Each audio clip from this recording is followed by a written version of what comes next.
یہ دو نمازیں زندگی بدل دیتی ہیں۔ نماز اشراق اور نماز چاشت کا مکمل طریقہ۔ نماز اشراق کا وقت کب شروع ہوتا ہے؟ نماز چاشت میں عموماً لوگ کیا غلطی کرتے ہیں؟ بسم اللہ الرحمن الرحیم۔ السلام علیکم محترم ناظرین، حدیث شریف میں ہے قیامت کے دن آدمی کے اعمال میں سب سے پہلے فرض نماز کا حساب کیا جائے گا۔ اگر نماز اچھی نکل آئی تو وہ شخص کامیاب ہوگا اور بامراد، اور اگر نماز بیکار ثابت ہوئی تو وہ نامراد خسارہ میں ہوگا، اور اگر نماز میں کچھ کمی پائی گئی تو ارشاد خداوندی ہوگا کہ دیکھو اس بندہ کے پاس کچھ نفلیں بھی ہیں جن سے فرضوں کو پورا کر دیا جائے۔ اگر نفل نکل آئیں تو ان سے فرضوں کی تکمیل کر دی جائے گی، اس کے بعد پھر اسی طرح باقی اعمال، روزہ، زکوٰۃ وغیرہ کا حساب ہوگا۔ اس حدیث شریف سے معلوم ہوا کہ آدمی کو نفلوں کا ذخیرہ بھی اپنے پاس کافی رکھنا چاہیے کہ اگر فرضوں میں کچھ کوتاہی نکلے تو میزان پوری ہو جائے۔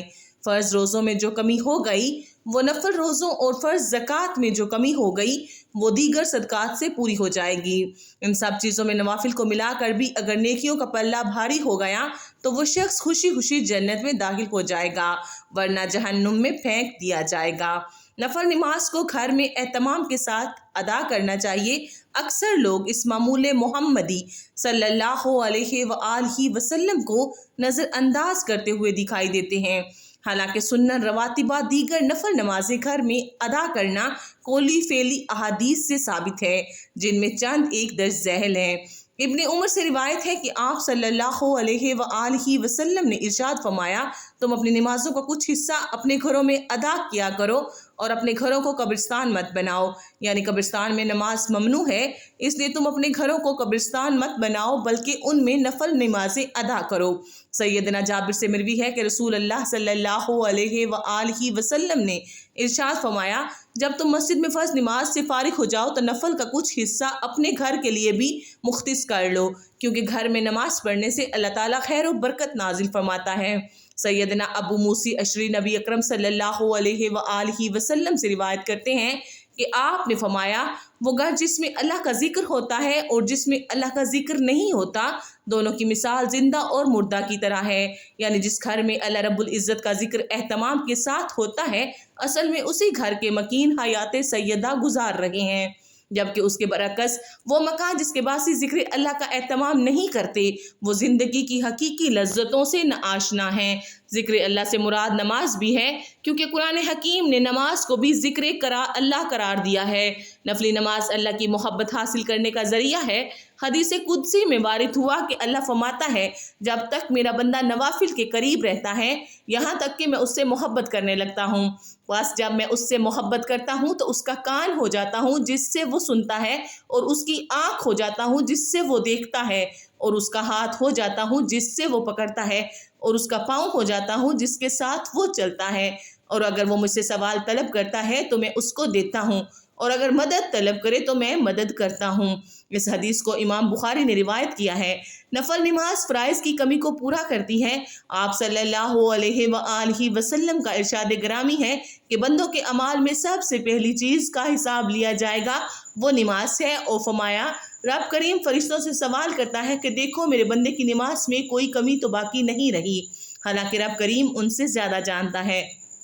اور پھر رب کریم فرماتے ہیں کہ اگر میرے بندے کی نماز پوری ہے تو اس کے لیے پوری نماز لکھی جائے، اور اگر اس کی فرض نماز میں کوئی کمی باقی رہے تو اس کو نوافل سے پورا کیا جائے، پھر باقی اعمال اس پر مرتب کیے جائیں گے۔ اس حدیث کو امام ابو داؤد نے روایت کیا ہے۔ نماز اشراق پڑھنے کا طریقہ کیا ہے؟ نماز اشراق پڑھنے کی فضیلت کیا ہے؟ نماز اشراق کی نیت کیسے کریں گے؟ نماز اشراق میں کتنی رکعتیں پڑھنی چاہیے اور اس نماز کا وقت کب شروع ہوتا ہے؟ محترم ناظرین، یہ تمام معلومات آپ کو آج کی اس ویڈیو میں مل جائیں گی۔ حدیث مبارک میں ہے کہ اگر کوئی شخص فجر کی نماز ادا کرنے کے بعد اپنی جگہ پر ہی بیٹھا رہے اور سورج نکلنے کے بعد وہ 2 رکعت نماز پڑھے تو اللہ تبارک و تعالیٰ اس شخص کو ایک مقبول حج اور ایک مقبول عمرے کا ثواب دیتا ہے۔ कितनी बड़ी फजीलत है नमाज इशराक पढ़ने की। नमाज इशराक पढ़ने वाले को एक मकबूल हज और एक मकबूल उम्रे का सवाब मिलता है, तो उस नमाज की पाबंदी करनी चाहिए। हमें चाहिए कि हम नमाज इशराक भी पढ़ें। जो भी इस्लामी भाई इस्लामी बहनें नमाज इशराक पढ़ती हैं वो बहुत खुश नसीब हैं और उनको हर रोज़ एक मकबूल हज और एक मकबूल उम्रे का सवाब पहुँचता है। सुभान अल्लाह। मोहतरम नाज़रीन, अब बात करते हैं कि इस वक्त का नमाज का वक़्त कब शुरू होता है। इस नमाज का वक़्त सूरज तलू होने के बाद यानी सूरज निकलने के 20 मिनट के बाद नमाज इशराक का वक़्त शुरू हो जाता है। आप नमाज इशराक पढ़ सकते हैं, यानी फ़जर की नमाज अदा करने के बाद आप उसी जगह बैठे रहें, ज़िक्र व अज़कार और तलावत वगैरह करते रहें और उसके बाद जब सूरज निकल जाए, सूरज निकलने के 20 मिनट बाद आप नमाज इशराक पढ़ सकते हैं। यानी सूरज निकलने के 20 मिनट बाद नमाज इशराक का वक़्त शुरू हो जाता है और आप नमाज इशराक अदा कर सकते हैं। मोहतरम नाज़रीन, अब आपको बताते हैं कि इसके पढ़ने का क्या तरीका है। तो हम आपको बिल्कुल आसान लफ्ज़ों में बताएंगे। सबसे पहले से नियत करना मुस्तहब है। आपको हम आसान लफ्ज़ों में बताते हैं नियत की मैंने 2 रकत नमाज सलातुल इशराक की वास्ते अल्लाह तबारक व तआला के मुँह में रहाना काबा शरीफ की तरफ, अल्लाहु अकबर। यही नियत अगर दिल के अंदर करना चाहे तो और ज़्यादा बेहतर है, लेकिन अगर ज़ुबान से ये लफ्ज़ अदा करना चाहे तो ये मुस्तहब है। ज़ुबान से नियत करना मुस्तहब है, ज़रूरी और लाजिम नहीं। असल नियत दिल का पुख्ता इरादा है।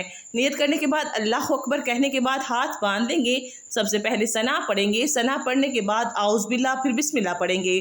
उसके बाद फिर सूरत फातिहा पढ़ेंगे, फिर जो सूरत आपको आती है वो सूरत पढ़ेंगे। इस नमाज के लिए कोई ख़ास नहीं है कि ये सूरतें ख़ास हैं। इसके लिए पहली रकत के बाद फ़लाँ सूरत पढ़ेंगे, दूसरी रकत में फ़लाँ सूरत पढ़ेंगे, ऐसा बिल्कुल नहीं है।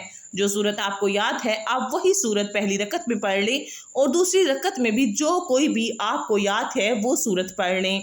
अगर आप एक ही सूरत दोनों रकत में पढ़ना चाहें तो फिर भी कोई हर्ज नहीं है, आप पढ़ सकते हैं। नमाज आपकी बिल्कुल दुरुस्त होगी। यानी दोनों रकतों में आपने सूरत इखलास पढ़ ली, आपको कोई और सूरत नहीं आती तो फिर भी आपकी नमाज दुरुस्त होगी। सूरत फातिहा के बाद एक सूरत मिलाएंगे, रकू और सजूद के बाद आपकी एक रकत पूरी हो जाएगी। दूसरी रकत में खड़े होंगे, फिर सबसे पहले बिस्मिल्लाह पढ़ेंगे, फिर सूरत फातिहा पढ़ेंगे, फिर कोई और सूरत मिलाएंगे। रकू और सजूद के बाद फिर कादा में बैठेंगे, तशहुद, दरूद और दुआ पढ़ने के बाद सलाम फेर देंगे। तो ये है नमाज इशराक पढ़ने का सही तरीका। इसी तरीके से 2 रकतें अदा की जाती हैं। सिर्फ नियत नमाज इशराक की करेंगे और उसके लिए एक और भी बात समझ लें कि नमाज इशराक में 2 रकतें भी पढ़ सकते हैं और 4 रकतें भी पढ़ी जा सकती हैं। अगर 2 पढ़ना चाहें तो तब भी बेहतर है, अगर 4 पढ़ना चाहें फिर भी पढ़ सकते हैं। तो ये तो था नमाज इशराक पढ़ने का सही तरीका जो मैंने आपके सामने पेश किया है। मोहतरम नाज़रीन, अब बात करते हैं नमाज चाश्त की। नमाज चाश्त की क्या फजीलत है, उसे पढ़ने का सही तरीका क्या है, नमाज चाश्त में कितनी रकतें पढ़ी जाती हैं, इस नमाज चाश्त में कौन कौन सी सूरतें पढ़ी जाती हैं और इस नमाज की नीयत किस तरह से की जाती है। मोहतरम नाज़रीन, अब हम आपको नमाज चाश्त के बारे में भी बताएंगे। सबसे पहले आपको नमाज चाश्त की फजीलत के बारे में बताते हैं। एक हदीस का मफ़हूम है कि हज़रत सैयदना अबू हुरैरा रज़ी अल्लाह तआला अन्हु से रिवायत है कि हजूर पाक सल्लल्लाहु अलैहि वसल्लम ने फरमाया, जो शख्स चाश्त की 2 रकतें पाबंदी से अदा करता रहे उसके गुनाह माफ़ कर दिए जाते हैं, अगरचे समंदर की झाग के बराबर क्यों ना हो। सुभान अल्लाह, कितनी बड़ी फजीलत है नमाज चाश्त की। मोहतरम नाज़रीन, इसके साथ ही हम आपको बताते हैं कि नमाज चाश्त का वक़्त कब शुरू होता है और कब ख़त्म होता है। नमाज चाश्त का वक़्त आपको आसान अल्फाज में बताते हैं कि जब सूरज तलू होने के बाद बुलंद हो और तपश पकड़ ले तो उस वक़्त आप नमाज चाश्त अदा कर सकते हैं। और ज़वाल से पहले पहले अब आपने अपने मुल्कों के अंदर, अपने शहरों के अंदर ये ज़वाल का जो वक़्त है उसको आपने नक्शों के ज़रिए चेक कर लेना है या फिर इंटरनेट पर चेक कर लें कि ज़वाल का वक़्त हमारे शहर में कब शुरू हो रहा है। आमतौर पर ज़वाल का वक़्त दिन के 11:30 बजे से लेकर 12:15 बजे के दरमियान में ही रहता है। इससे पहले पहले आपने नमाज चाश्त अदा कर लेनी है। अब बाज़ लोग जो सुबह के इस पहर कामों पर जाकर अपने काम काज में मसरूफ़ हो जाते हैं, तो आपको भी बता दें कि 9 या 10 बजे ये नमाज अदा नहीं कर सकते, यानी ये नवाफिल नहीं पढ़ सकते। तो यहाँ पर उन हज़रात के लिए बताते चलें कि आप नमाज इशराक के फ़ौरन बाद भी चाहें तो नमाज चाश्त पढ़ सकते हैं। मोहतरम नाज़रीन, अब आपको बताते हैं कि इस नमाज की नीयत किस तरह से की जाती है।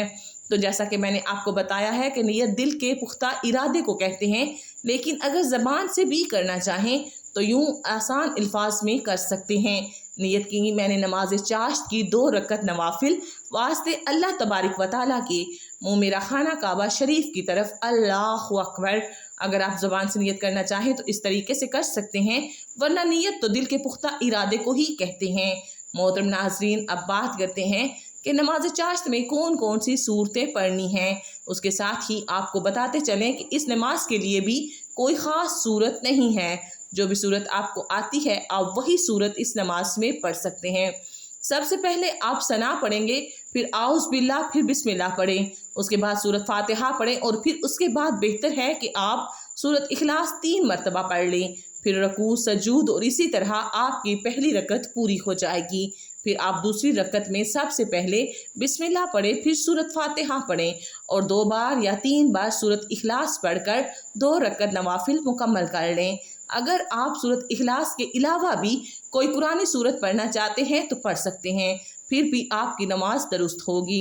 मोहतरम नाज़रीन, इसके साथ अब हम आपको नमाज चाश्त के हवाले से जो आखिरी बात है वो भी बता दें कि इस नमाज में कितनी रकतें पढ़नी चाहिए। तो आपको बताते चलें कि हमारे प्यारे आका नबी पाक सल्लल्लाहु अलैहि वसल्लम ने 2 रकत का इरशाद फरमाया, तो हमने भी नमाज चाश्त की 2 रकतें अदा करनी है।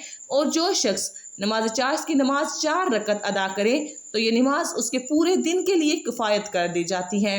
जैसा कि हज़रत नईम बिन हमारुल गुतफानी से मरवी है कि रसूल अल्लाह सल्लल्लाहु अलैहि वसल्लम ने फरमाया कि रब अपने बंदे से कहता है कि ए इब्ने आदम, अगर तू दिन के इब्तदाई हिस्से में 4 रकत नमाज अदा करेगा तो मैं उसको तुम्हारे लिए क़यामत के दिन काफ़ी कर दूंगा। और जो शख्स सुबह की नमाज जमात के साथ अदा करे और फिर अल्लाह के ज़िक्र में मसरूफ़ रहे यहाँ तक कि सूरज तलू हो गया, तो उसके लिए एक कामिल हज और उम्रे का सवाब है। सुभान अल्लाह। मोहतरम नाज़रीन, आज के इस वीडियो में हमने आपको नमाज इशराक और नमाज चाश्त का मुकम्मल तरीका समझाया है। उम्मीद है कि आपको समझ आ गई होगी। आखिर में अल्लाह तबारक व तआला से यही दुआ है कि अल्लाह पाक हमें भी नमाज इशराक और नमाज चाश्त और उसके साथ ही तमाम फ़र्ज़ नमाज़ों को पढ़ने की तौफ़ीक अता फ़रमाए। आमीन या रब्बुल आलमीन।